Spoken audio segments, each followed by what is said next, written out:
특별히 오늘 대한민국 교회 가만히 살펴보고요, 오늘 나의 교회를 조금 더 내가 다시 한번 생각해 보기를 원하는 것은요, 여러분의 자녀는 지금 다 어디로 갔습니까? 여러분의 형제 자매는 지금 다 어디로 갔습니까?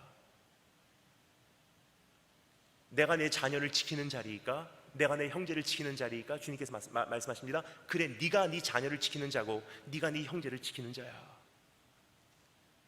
여러분, 오늘 급속도로 빠져나가고 있는 대한민국 청소년 청년들, 다시 한번 우리가 어떻게 교회 안으로 들여올 수 있는지 이젠 심각하게 함께 고민하고 이제 이들을 위해서 우리가 기도할 때가 되었습니다.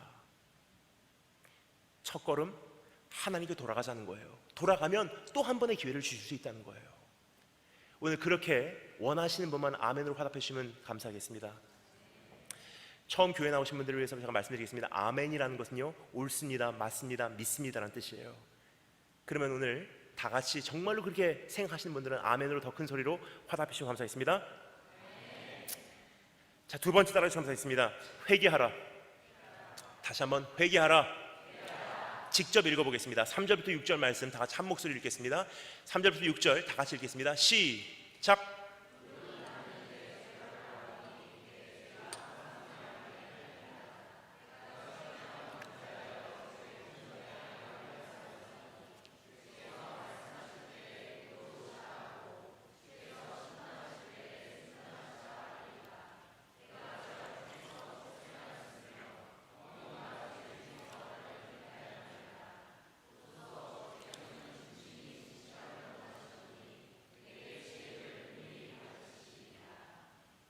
아멘.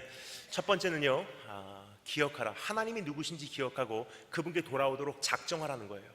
돌아오면 용서가 있다는 것입니다. 돌아오면 변화가 있다는 거예요. 돌아오면 두 번째 기회가 주어진다는 것입니다. 돌아오기만 하면 회복이 있다고 이야기하시고 계신 내용이에요. 그것을 기억하라고 말씀하신 하나님의 음성입니다. 두 번째는요, 회개하라고 말씀하신 하나님의 음성이에요. 참된 회개가 없이는 거듭남이 없습니다. 여러분, 어떻게 천국 간다고요? 주님께서 뭐라고 말씀하셨죠? 기도문 따라서 외워라? 아니에요. 그냥 열심히 교회 생활해라? 아니에요. 구원의 기준을 주님께서 뭐라고 말씀하시죠? 거듭나지 않으면 천국 가지 못한대요. 거듭나는 한 가지 조건이 있습니다. 회개하라는 거예요. 지난날의 모든 것들을 다시 한번 청산하고, 나 이대로 살 수 없습니다, 나 이제 정말 돌아오기를 원합니다. 회심하는 것을 의미합니다. 여러분, 근데 참된 회개에 요구된 세 가지 요소가 있음을 우리 잠시 짧게나마 정리해 보도록 하겠습니다. 첫 번째, 따라서 감사했습니다. 나의 죄임을 인정하자. 너무나 중요한 단어들이 여기 사용되고 있는데 그것을 감지하실 수 없을지 모르기에 제가 그 단어들을 액센트를 넣어서 읽어드리겠습니다. 그 단어가 무엇인지 잘 감지해 주시면 감사하겠습니다. 나는 내 죄가를 아오니 내 죄가 항상 내 앞에 있나이다. 내가 주께만 범죄하여. 제가 액센트를 넣는 단어가 뭐죠? 나라는 단어예요.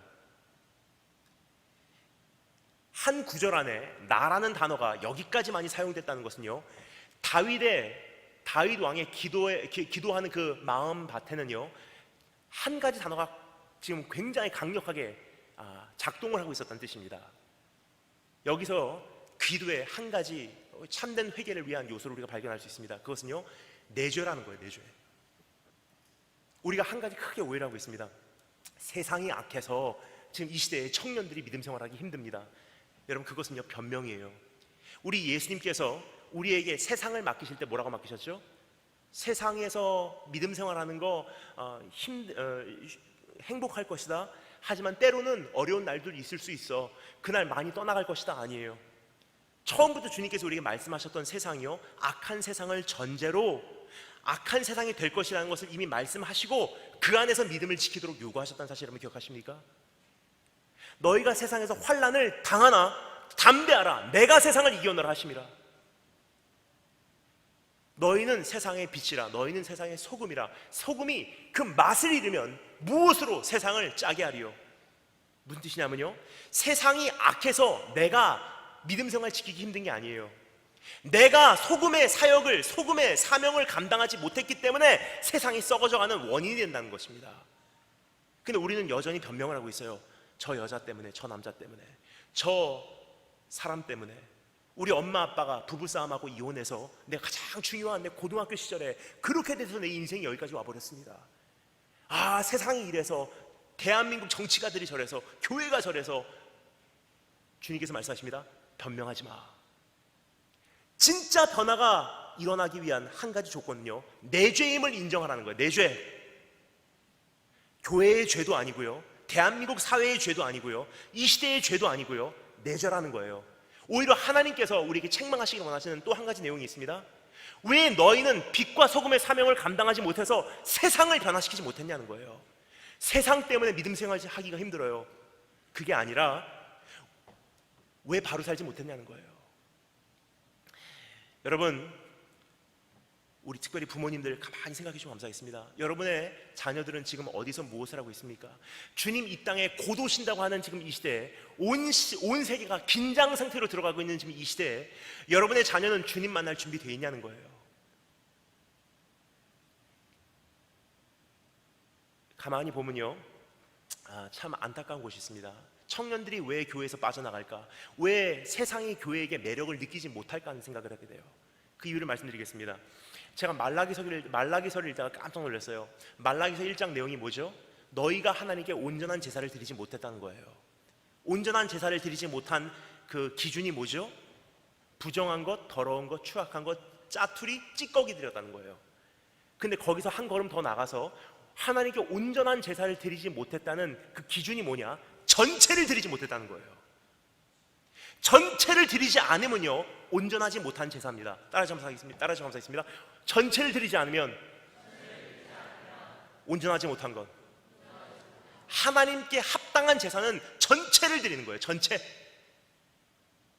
근데 전체를 드리지 않으면요, 말라기서 1장 너희가 나에게 부정한 것 갖고 왔어, 너희가 나에게 상한 것 갖고 왔어, 너희가 나에게 나눠진 것 갖고 왔어, 너희가 나에게 흉터 있는 거 가지고 왔어, 너희가 나에게 더러워진 거 갖고 왔어, 찌꺼기 갖고 왔어. 근데 거기서 끝나면 되는데 말라기서 2장에 이런 내용이 있습니다. 그 절기의 제사를, 그 부정한 제사를 나는, 죄송합니다 이런 단어 써서 성경에 나와 있는 단어인지라 그대로 번역을 하겠습니다. 그 절기의 제사, 그 부정한 제사를 나는 똥으로 여긴대요. 똥. 전체를 드리지 않은 제사, 올인을 하지 않은 찬양, 전체를 드리지 않는 신앙생활, 세상의 한 발, 교회의 한 발, 어중간하게 신앙생활하는 것은 신앙생활 자체가 아니라 똥이라는 거예요. 똥. 그 똥을 더 충격적인 말씀드리겠습니다. 그 다음 구절에 이게 서 있습니다. 그 똥을 펴서 너의 얼굴에 바르리라 그래요. 저 성경을 읽다가 깜짝 놀랐어요. 설마.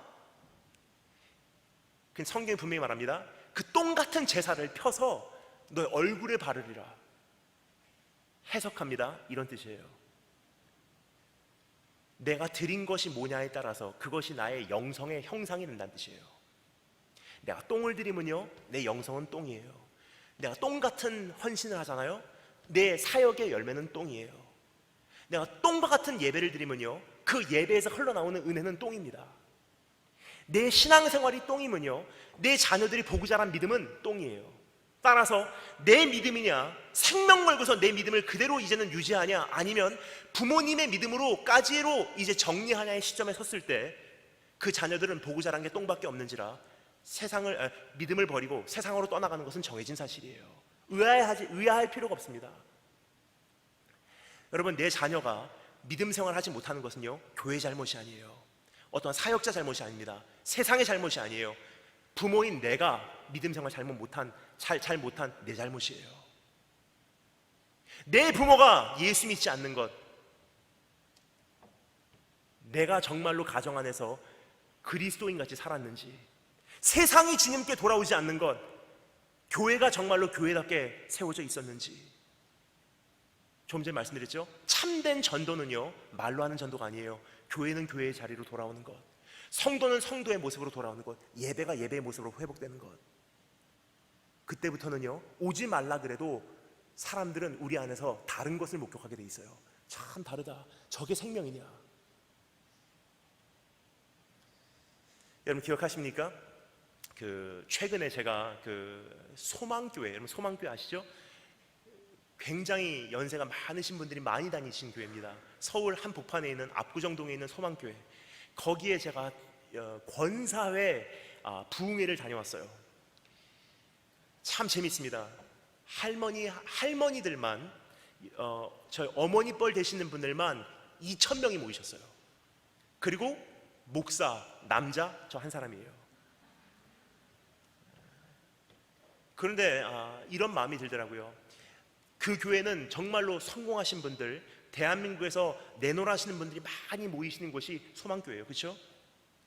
근데 원래는 제가 자랄 때만 해도요, 권사님들의 모습이 그거는 아니었었어요. 제가 갖고 있는 교회에 다니시는 권사님들의 이미지, 월남치마 입으시고 성경 가방 핸드백 메시고 키도 작으시고 구부러지시고 옷은 조금 그렇게 화려하진 않으시고 한평생 고생을 하셔서 얼굴은 많이 주름이 지시고 한 두세 분이 항상 떼지어 다니시고, 근데 저녁이 되면요, 권사님들은 항상 교회에 오시는 분인 줄 알았어요. 그리고 밤에 강단 돌보시고 꽃꽂이 하시고 교회 돌아보시고 강단 앞에서 꼬꾸라져 엎드려 밤을 새며 교회를 위해서 중보하시는 분들이 저는 권사님들인 줄 알았어요, 어렸을 때. 하지만 여러분, 사실 그러한 권사님들을 보고 자랐습니다. 그때만 해도요, 그 권사님들 학교 나오신 분들 많이 없었고요, 화려한 생활하신 분들 많이 없었고요, 돈 있으신 분들 많이 없었어요. 시장에서 장사하시는 분들, 길거리에서 노상 판매하시는 분들, 그렇게 일하시다가 피곤한 몸을 이끌고서 교회를 위해서, 자녀를 위해서, 가정을 위해서 기도한다고 밤마다 교회를 찾으셨던 그분들의 기도, 그분들의 기도로 대한민국 교회가 여기까지 성장해 왔고요, 오늘의 우리가 있는 거예요. 근데 지금은 어떻습니까? 권사님들 많이 세련되졌어요. 학교도 다 나오셨고요, 그리고 굉장히 많이 여러 가지 모임에 참여하시고요, 해외여행도 자주 가세요. 그리고 외모부터 많이 세련되신 분들이 많습니다. 그런데요, 기도하는 그 현장에서 권사님들의 모습을 찾아보기가 힘든 시대예요. 그때부터는요, 교회는 힘을 잃어갔고요, 자녀들은 교회를 떠나갔어요. 무슨 뜻이냐면요, 말로 전도하는 게 아니라는 거예요. 교회는 하나님의 임재가 임할 때 부흥하게 돼 있어요. 여러분은 하나님 앞에서 내가 죄임을 인정하는 것이 하나님의 임재로 돌아가는 첫 번째 걸음임을 인식하시고 오늘 그 담대한 걸음을 내디디시는 축복이 있으심을 축원합니다. 두 번째, 회개의 두 번째 요소입니다. 따라서 감사했습니다. 주님께 죄임을 인정하자. 내가 주께만 범죄하여 주의 목전에 악을 행하였사오니, 다윗이 두 번째 기도하는 내용입니다. 내가 주께만 범죄하여. 근데 엄밀히 따져보잖아요, 다윗이 하나님께만 범죄했습니까? 아니에요. 밧세바 범했고요, 그 남편 우리아 죽였고요, 다윗에게 모든 희망을 걸고 있었던 이스라엘 민족의 희망을 저버렸어요. 그 다윗이 뭐라 그러죠? 주께만 범죄하여. 뻔뻔해서? 아니에요. 자기 죄가 뭔지를 알아요. 근데 여기서 주께만 범죄하였다고 이야기하는 이유가 있습니다. 그 이유는요, 내가 주님께 범죄한 것이 나하고 하나님과의 관계가 깨지기 시작한 것이 모든 죄의 원인입니다. 따라서 내가 하나님께 돌아가는 것이 무엇보다도 가장 중요한 우선순위입니다라는 뜻이에요. 오늘 처음 교회 나오신 분들을 향해서 제가 호소를 드립니다. 아무리 가정 문제 수습을 하려고 해도요, 내 인생의 진로 문제 수습을 하려고 해도요, 사실 그 문제는 해결되지 않습니다. 왜냐? 내 안에는 그것보다 더 심각한 문제가 있기 때문에. 예를 들까요? 이상하게 이성 문제하고 내가 계속 걸려져 있어요. 여자친구에게 잘해주려고 하는데 이상하게 문제가 생기는 거예요. 왜 그러지? 그 원인을 말씀드릴게요. 내 문제는요, 내 성격 문제도 아니에요. 내 진짜 문제는요, 여자친구와의 관계 문제도 아니에요. 진짜 문제의 원인을 말씀드릴까요? 하나님 안에서 해결되지 않은 내 궁핍함의 문제예요. 내가 채워지지 않으니까 이것을 여자친구를 통해서 혹은 직장을 통해서 어떤 돈을 통해서 어떤 명예를 통해서 이것을 채우려고 하니까 어떻게 돼요? 계속 요구를 하는 거예요. 근데 거기에 미달될 때 섭섭해하고요, 거기에 미달될 때 싸움이 나고요, 거기에 지나칠 때 관계가 온전하지 못한 거예요. 지금 여러 가지 예를 들 수 있지만 시간 관계상 이거 한 가지만 말씀드리겠습니다. 모든 문제의 원인은요, 나하고 하나님과의 문제지 표면적인 문제가 아니라는 거예요. 다른 말로 표현해서 하나님과 내가 다시 한번 정확하게만 서면요, 내 가정 문제 온전한 형태로 돌아오게 돼 있어요. 사회 문제 온전한 모습으로 회복되게 돼 있어요. 내 진로 문제 해결되게 돼 있어요. 여러분, 저는요 사춘기를 경험하지 못했습니다. 저는요 진로 문제를 가지고 고민해 본 적이 없어요. 지금까지 한 번도 어떤 고민을 하면서 지내본 적이 없습니다. 전 중학교 1학년 때 예수님을 인격적으로 만났어요. 4대째 기독교 가정에서 태어나서 어렸을 때부터 교회는 다녔지만 제가 처음으로 하나님을 인격적으로 만난 것, 나를 거기까지 사랑하시다는 사실을 처음으로 깨달은 것은요 중학교 1학년 때예요. 그때 얼마나 뜨겁게 그 사랑을 경험했는지 가슴을 찢으면서 울었어요. 나를 왜 이렇게 사랑하십니까? 그때까지만 해도 하나님이라는 분은 저에게는 이론이었어요. 이론. 엄마 아빠의 하나님, 교회 다니는 사람의 하나님. 근데 내가 하나님의 사랑을 처음으로 맛을 보고 나니까 고백이 달라져요. 그 어떠한 것보다도 가장 아름다운 나에게는 흠모의 대상이고요, 그 무엇을 버려도 그분 하나를 소유하기를 원하는 나에게는 최고의 보화예요. 그분을 만나게 되었습니다. 그분을 만나는 순간 제 인생의 진로 문제가 단번에 해결돼요. 따라서 여러분, 오늘 진로 문제 가지고 고민하신 분들은요, 진로 문제 상담을 받으시라고 저는 요청하지 않습니다. 제가 권해드릴 수 있는 것은요, 예수님 바로 만나라는 거예요. 예수님을 정말로 만나면요 진로 문제가 있을 수가 없어요. 왜냐? 정말로 만나는 순간, 그분이 내 인생의 보화가 되는 순간, 그분이 내 인생의 흠모의 대상이 되는 순간, 모든 성도들의 고백은 동일해요. 내가 살아도 주를 위해, 죽어도 주를 위해. 진로 문제 해결. 내가 살아도 주를 위해, 죽어도 주를 위해. 그때부터 지금까지 한 걸음 한 걸음 인도하심 따라서 왔을 뿐입니다. 진로 문제 가지고 고민해 본 적이 없어요. 이와 같이 하나님과의 나의 관계가 그 문제가 해결만 되면요 모든 문제가 원위치로 돌아가게 돼 있어요.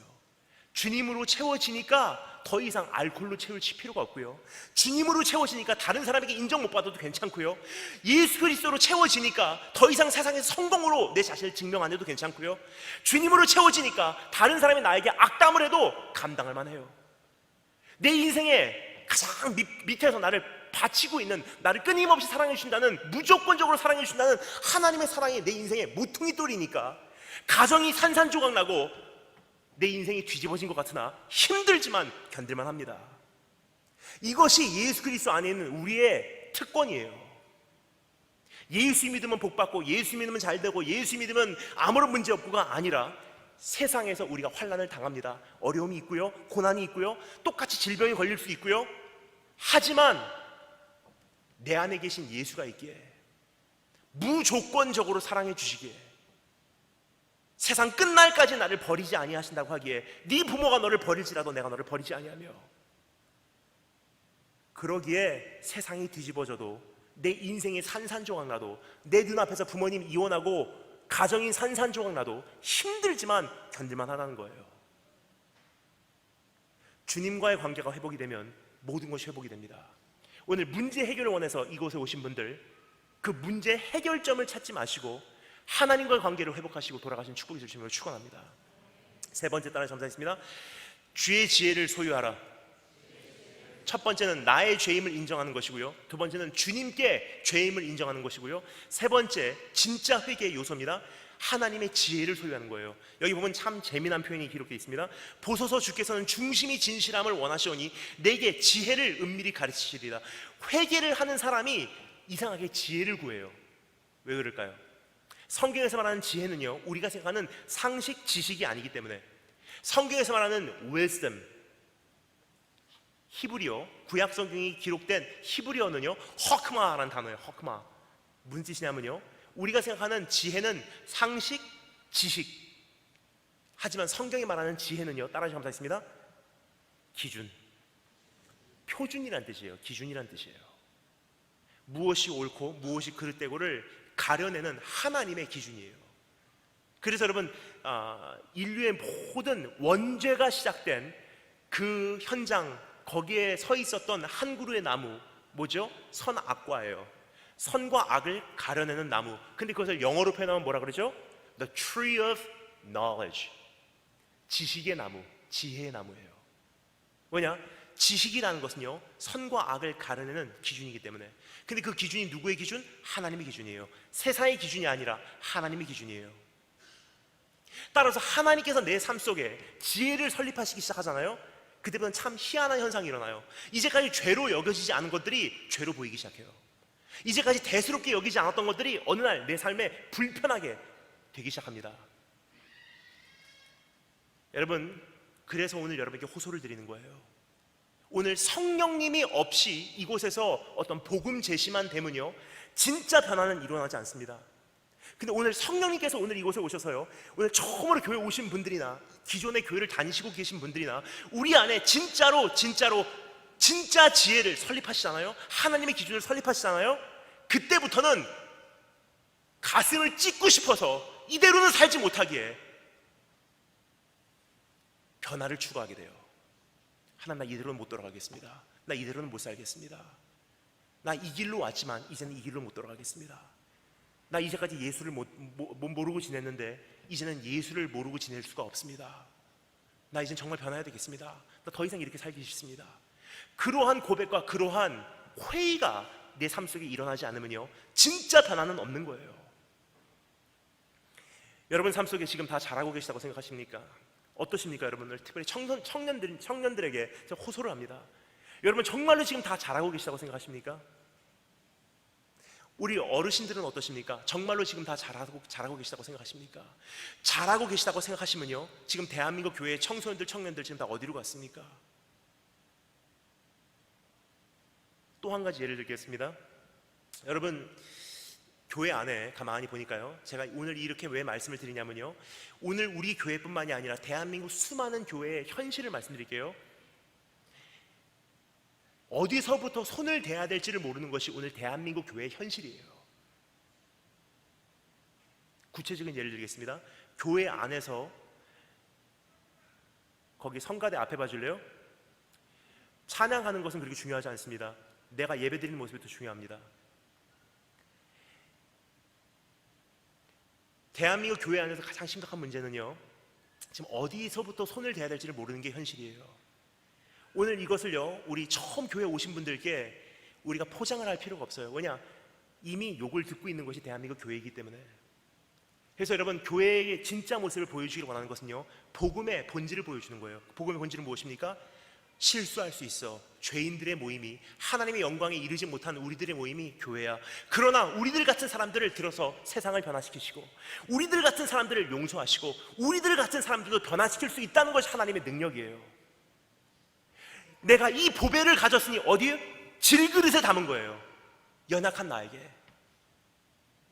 그게 전도입니다. 여러분, 오늘 여러분에게 호소를 드립니다. 어디서부터 손을 대야 될지 모르는 것이 대한민국 교회의 현실이에요. 구체적인 예를 들겠습니다. 교회 안에서 불륜이 일어나고 있고요, 교회 안에서 음란 행위들이 형제 자매들 사이에 저질러지고 있고요, 카톡 문자 오고 가는 거 내용을 보면요, 소름이 끼칠 만큼 음란한 문자들이 교회 안에, 성도들 안에 진행이 되고 있어요. 이것을 제가 다 모른 척하고 예수 믿으면 복 받습니다, 예수 믿으면 천국 갑니다, 교회 오면 우리 행복합니다, 그거 하고 가면요, 여러분, 저는 가식밖에 되지 않습니다. 교회 안의 현실, 청소년들 안에도 음란 행위들이 저질러지고 있고요, 똑같은 중독을 가지고 죄를 10년, 20년 반복하고 있어요. 토요일날 저녁에 나가서 부평역에서 주안역 앞에서 주일 새벽 아침까지 내가 어디 서 있었는지 다른 사람은 모르지만 나하고 하나님은 알아요. 무엇을 마시고 무엇을 이야기하고 무엇을 보고 지냈는지 다른 사람은 모르지만 나하고 하나님은 알아요. 내가 무엇을 원했는지, 무엇을 탐했는지, 내 시선은 무엇을 바라보고 있었는지, 내 안에 무엇이 욕심이 되었는지는 다른 사람은 모르지만 나하고 하나님은 알아요. 주일 새벽 아침까지 허랑방탕하며 그렇게 생활하다가 청년부 임직원이니까 혹은 교회의 직분자니까 그럴듯한 옷 입고 시간 되어서 예배에 참석은 합니다. 이것이 우리의 매 주일의 현실이 아니면요, 2주일에 한 번 혹은 한 달에 한 번 있는 현실일 수가 있어요. 그냥 주일날 예배를 그렇게 드리러 왔는데 하나님의 예배 안에서 신령과 진정으로 예배드리는 이 현장에서 가슴을 찢고 싶은, 가슴이 아파서 가슴을 치고 싶은, 무릎 꿇고 꼬꾸라져 엎드려서 회개하고 싶은 마음이 내 안에서 꿈틀거리지 않는다는 것은요, 이 예배 가운데 하나님 안 계시다는 뜻이에요. 근데 이것이 잘못된지도 모르고 콘티대로 진행되면 계획이도 있고 찬양대 있고 우리 말씀 선포 있고 헌금 시간 있고 주기도문 있고 축도 있으면 오케이, 우리는 예배를 드렸습니다. 여러분, 예배를 드렸다고 자기 만족하는 것은 무당이고요, 하나님은 인격적인 분이시기 때문에 하나님을 찾는 자는 신령과 진정으로 그분을 만나라는 거예요. 오늘 그런 예배 드리고 계십니까? 이게 죄인지도 모르고 우리가 달려가고 있었어요. 근데 오늘 이 말씀이 내 안에 들어와서 기준이 설립되기 시작하니까 불편하기 시작합니다. 그래서 다행인 거예요. 진짜 회개가 있기 위해서는요, 성령님께서 내 안에 오셔서 내 안에 기준을 설립하시고 구체적으로 가르쳐 주시는 거예요. 어느 날 갑자기 불편해지는 거예요. 지금까지는 아무렇지도 않게 대수롭지도 않게 생각했던 지난 10년 동안의 내 생활이 어느 날 아침에 불편해지는 거예요. 나 이대로는 못 살겠다. 무엇이 역할하기에? 지혜의 역할이에요.